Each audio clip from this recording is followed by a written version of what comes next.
Welcome. My name is Victor Normand. I'm a real estate broker and co-owner of Acton Real Estate. And this is the Insider's Guide to Real Estate. This is a program to provide information from the perspective of professionals who work in residential real estate every day. Through this program, we hope to bring you information that you might not find on other sources. The first topic we'll deal with is indoor air quality in general and mold specifically. My guest is Steve Timpany, who is the president and owner of SMS Indoor Environmental Cleaning. Steve has been in the business for over 25 years, and in addition to his many affiliations, is involved with the National Association of Indoor Air Quality. Steve, in addition to his work in the field, spends much of his time participating in forums on indoor air quality, like the program we're bringing you today. So I'd like to welcome Steve and begin with my first question. First of all, what is mold and why is it there? Well, mold in simple terms is a microorganism similar to a bug or any other small organism, and they seek out a nutrient and moisture in order to promulgate their species. The difference is that they're a microorganism and the likes of us are macroorganisms. So along those lines, mold has been around, I understand, longer than human beings have been around, and probably will be here when we're gone. So why in nature do they exist? Well, I don't particularly know why they exist as much as I know how to prevent them or remove them from an environment that is going to be that affects the health and safety of humans. It goes without saying that they've been around for a long time. Their function, I believe, would be mostly to cleanse whatever they're eating. But unfortunately, if they're in a home, then they're not really doing much good for us. Right. So mold seems to be the hazard du jour.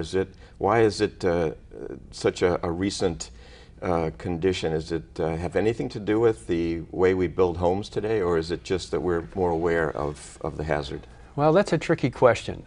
When my Aunt Claire died, way back, all of her furniture came to our house and went down into the basement to live and die.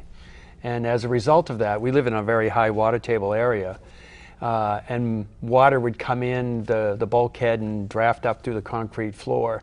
And that wasn't a place that, in my family, you went any extended period of time. It was to hold your breath, go down, and get back up. And it goes without saying that it's a place where mold thrived because of certain elements of growth, but I don't particularly think just because we saran wrap our houses today and triple thermal our windows that the conditions are any different. I just think that it's a case where people need to be aware of what their surroundings are and how they're building houses. Right. So are there good molds or bad molds or not so bad molds? Well, if you know a good mold by visually seeing it versus a bad mold, you'd be on my payroll.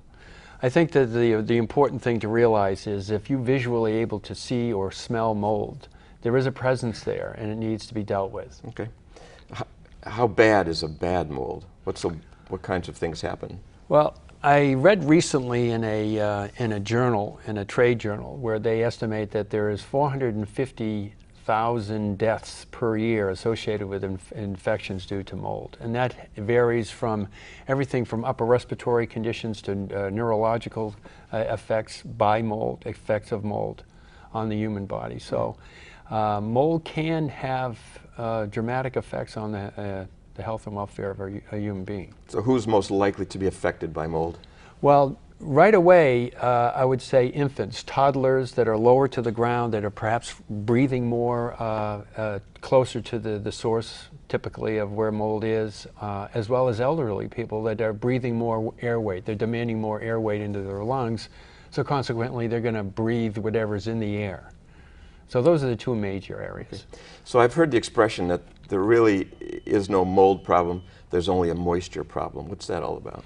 Well, moisture is a key component to mold growth, as well as a mold spore, which is the fruiting end of a mold, and as well as a nutrient. And a nutrient for mold is an organic matter, wood derivatives, cardboard, paper, cellulose, the list goes on, including wool mats, wool rugs, anything cloth, cotton cloth, etc. And when you have those elements, it will promulgate or potentially lead to mold, moisture being the other one. So basically mold can grow on everything that is in a house, including masonry surfaces? Well, masonry surfaces, if we're talking about specifically poor concrete foundations and floors, the ingredients or the minerals in the floor to a certain degree may have organic matter to them. So yes, but highly unlikely. It's mostly what's on the surfaces of the concrete, the dust, the debris, the migratory particles. Okay. So if I have a moisture problem in my house and I suspect there's mold and I get rid of the moisture, have I solved my mold problem? We haven't gotten rid of the mold. You've only subsided the actual growth, curtailed the growth. But even dormant mold can emit what they call a mycotoxin into the air, which is the actual thing that you smell of the mold presence, until such time that it goes into a dead state. But you got to keep in mind that the mold, when it's dormant or dead, is organic. So it is the table set for potentially new growth to, from a parasitic perspective, supply more mold growth. So mold can lay dormant for ever? Is that forever? Yeah. So I've gotten rid of the mold and the moisture in my house, and I think I think I've gotten rid of mold, but I may not have. So tell me some other wrong ways to get rid of mold or to deal with mold. Well, I've been in the industry for 25 years, and I've probably seen the litany of the right way and the wrong way of doing it. But the wrong way of doing it would be just to rip it out. The homeowner, when in doubt, rip it out, save some money, and do all that. And what happens is that these mold spores will be migratory, and they seek out other sources of nutrients and as well as a moisture source. So if you have a problem, let's say in the basement, and you had a flood and you want to get rid of the mold after a couple of years because you're selling the house or whatever, it's prudent to be able to contain that as opposed to creating more of an issue, more of a problem. Especially and as you know, as a realtor, that if you're in a position where you have identified a mold source or visually identified a source, either through a home inspector or some other level, it's important for the buyer to know that that's a safe environment after somebody has done it. So. Right. And of course, as a real estate broker, real estate agent, under the licensing laws, any information that we have like that, we're obligated to disclose that to prospective buyers. So what's the correct way to deal with mold? Well, if we were to take an example, let's say that you had a flood in the basement, and we've had a number of seasons where we've had ice damming and flooding, and as well as excessive snow that has ultimately melted and migrated into the basement, to a finished basement with sheetrock that has been damaged, or even wall studs that have been affected by excess of moisture that has developed into a mold. Containment is perhaps the best solution. Containing the area, using what we call engineering controls that are in place to be able to reduce and to eliminate any cross-contamination effects within the space that is being contaminated in the affected area. I mean, those are the choices. Okay. So are there laws affecting the inspection and treatment of mold? Well, in some states, but not in the Commonwealth of Massachusetts as yet. There is light on the horizon, though, that will dictate that you shall follow certain protocols. You shall be an inspector certified by certain agencies as well as trade organizations. Currently, right now, it's sort of the wild, wild west. The decision made by myself, owner of the company, is to follow the direction that will ultimately lead us to a certification by the Commonwealth or by another organization. Okay, so unlike lead paint, there is no licensing of inspectors and there's no licensing of those who remove mold. That's right. But you expect that that will happen at some point. That's correct. So what are, as a homeowner, what are some of the warning signs, or as a prospective buyer of a home, what are some of the warning signs that there may be or may have been mold issues? Well, one of the best ways is to find the history of the house. History of the house in terms of certainly when it was built and on what conditions the house was subjected to the water issues, the water incursion issues, or ice damming effects, or even humidity. There are telltale signs in the basement for like drop ceilings where you see a bulging effect on the paneling that shows that there is high humidity because the moisture has pulled the paneling away from the grids. So if you have any kind of a flooding situation, not an ongoing moisture issue, but a pipe burst, for instance, does mold grow immediately when the spores seem to be everywhere? Does mold grow immediately when there is a moisture situation? Or?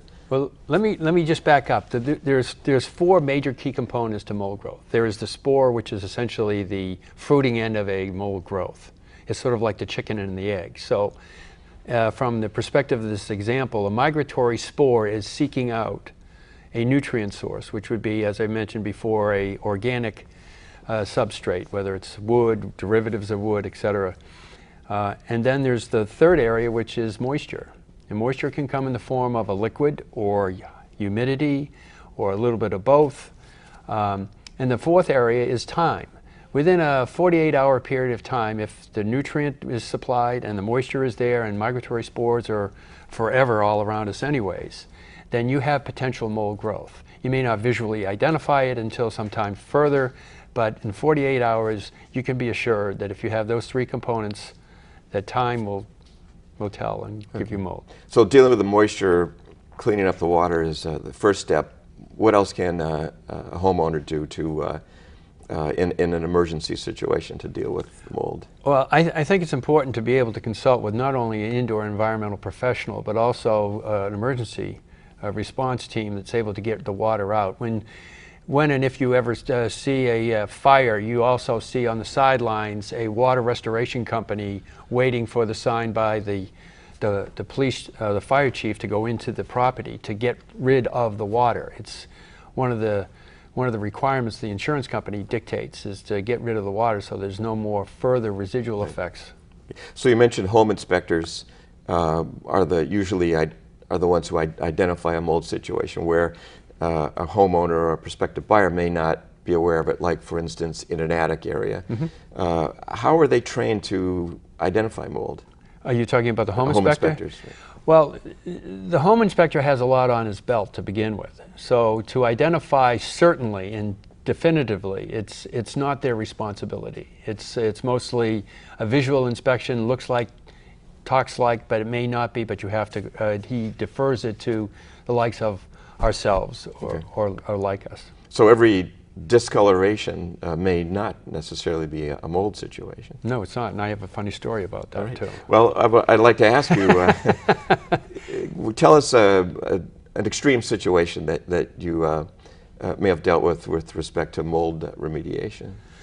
Well, there was one in particular in which the occupants lived in the home. He had a wife and two daughters that lived in the house, and I believe they were totally oblivious as to what was going on, because when I went in to do my preliminary inspection of the home, it was concluded that I needed to rip out the entire 3-bedroom house, living room, dining room, all the way down to the studs, the entire home.